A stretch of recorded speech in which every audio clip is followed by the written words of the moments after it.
இல்லத்தில் இருக்கும் செல்லங்களை சென்று பார்ப்போமா? Welcome to great Kirikalan magic show. வணக்கம் மக்களே, சேத்தனை செஞ்சு விட்டு இருந்து மூஞ்சி எல்லாம் இருக்கிற ஒரு ஏபிசி இந்த சவுண்டு தான் பண்ணீங்க. ஏன்பா அதை பண்ணின்னு கேட்டா, சார் ஹீட் ஆஃப் த மூமெண்ட்டில் பண்ணிட்டேன் சார். ஏன்பா கட்சி வச்சிட்டீங்க? Heat of the மூமெண்ட்டில் பண்ணிட்டப்பா. சொல்லவான்னா எல்லாத்தையும் சொல்லிட்டியே. நானாவது அடியில காந்தம் வச்சு நீ எனக்கு ஆப்பு வச்சிட்டியடா. யாரோட அட்டென்ஷன் சீக்கிங்காக பண்றான்னு சொல்லும் போது மொத்த டீம்மேட்ஸும் முத்தையும் ஜாக்கியும் சொல்லும் போது மஞ்சளை முட்டுனாக்கா நம்ம அப்புறம் சார் நம்ம மாட்டி விட்டாங்க. ஆனா முத்து யாரும் சொன்னாருன்னா, சாப்பாடு வேணுமா இல்லை இன்னைக்கு 3 அட்டென்ஷன் வேணுமான்னு கேட்டாக்கா சாப்பாடு வேணா அட்டென்ஷன் கொடுங்கன்னு கேட்டுருவாங்க சார். இதுக்கு ஒரு கான்செப்ட் இருக்கு, அதனால தான் எல்லா இடத்தையும் நடத்துறாங்க. அதுக்கு உண்டானபடி தான் நடத்தணும்.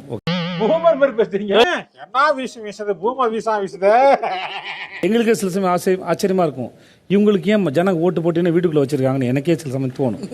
இந்த மாதிரிலாம் ஹேட்ரட் வச்சுட்டு ஹேட்ரட பரப்பாதீங்க sir. Don't spread negativity. Okay please don't. Captain எப்படி பண்ணாருன்னு கேட்டா மொத்த பேரும் சேர்ந்து பயாஸ்டா இருக்குன்னு போட்டுக்கிட்டுறீங்கடா.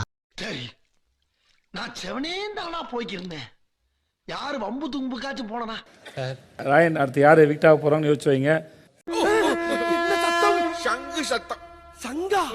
போன வாரம் அருண் ஒரு விஷயம் ஒத்துக்கல இல்ல, உன் குறைய மாத்திக்க தான் சொல்றாரு, அது மாத்திக்க தானே சொன்னீங்க. அது விஷாலுக்கு வரும்போது வேறையா மாறிட்டாது.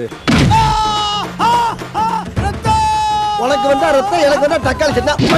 உண்மையை சொல்ல ப்ரோ, ஏன் கேம விட்டு கொடுத்தேன்னு கேட்டா என்ன சொல்றான்னு பாருங்க ப்ரோ. ஆட போறோமா அஃபன் பண்ணி ஆட போறோமா இப்படி யோசிச்சுட்டே இருக்கிறப்போ ஒரு 5 செகண்ட் கூட ஆப்சென்ட் ஆயிட்டேன் சார். பார்த்தா பந்து போயிடுச்சு சார். என்னென்ன சொல்றான் பாருங்க, கம்பி கட்டுற கதையெல்லாம் எடுத்து போடுறாங்க. எவிக்ஷன் போயிடலாமா? உங்களுக்கு ஒரு இன்ப அதிர்ச்சி கொடுக்கலாமா சார்? இல்ல பேதியில போவான், அது என் பொண்டாட்டியில. யாரெல்லாம் ரொம்ப மிஸ் பண்றீங்க அவரை? எல்லாரும் சார் வந்துருங்க வெளியே. தங்காதுரை ஒரு அளவுக்கு மேல பண்ண